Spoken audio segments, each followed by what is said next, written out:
মাননীয় ফয়সাল ভাই, আপনি দেখতে পাচ্ছেন যে আমাদের গ্রামের মধ্যে বিশাল আকারের এক পুকুর, যে পুকুরের মধ্যে হাজার হাজার টাকার মাছ এই পুকুরের মধ্যে রোপণ করেছে।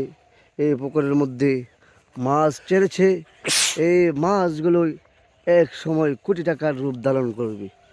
মাননীয় ফয়সাল ভাই, আমি আপনাকে স্পষ্ট করে বলে দিতে চাই, আপনি হলেন এক ইউটিউবারের মালিক। আপনি হলেন শুধু সামান্য এক ইউটিউবারের মালিক নয়, আপনি যে ইউটিউবার যে জন্ম দিয়েছে ওই জন্মদাতার সাথে আপনি শরীক হয়ে গেছেন। কারণ আপনার মাধ্যমে এই গ্রামের প্রাকৃতিক জিনিসগুলো সাধারণ মানুষগুলো দেখতে পাচ্ছে। আমি আপনাকে ধন্যবাদ জানাতে চাই। আপনার একজন সহপাঠী, আপনার একজন কর্মী দেলোয়ারকে রেখেছেন, যে দেলোয়ার রাস্তায় নয়, ঘাটে নয়, গাড়িতে নয়, যেখানে ইচ্ছা সেখানে দাঁড়িয়ে দাঁড়িয়ে সে তার লাশ সলম ফেলে সে এইগুলো ভিডিও করতেছে। আপনি এরকম দ্বিতীয়ভাবে আর কোনো দেলোয়ার পাবেন না। আমি চাই, আপনার কাছে একটাই আবদার করতে চাই, আপনি দেলোয়ারের অ্যামাউন্টটা একটু বাড়াইয়া দেন।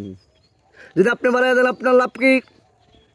সে দেলোয়ারে আরও যত সুন্দর সুন্দর প্রাকৃতিক জিনিসগুলো আছে এই জিনিসগুলোর মাধ্যমে সে ফুটিয়ে তুলবে এবং আপনার চ্যানেলের মাধ্যমে সারা বিশ্বের মানুষ আমাদের বাংলাদেশের যে প্রাকৃতিক জিনিসগুলো আছে সেই জিনিসগুলো দেখতে পাবে।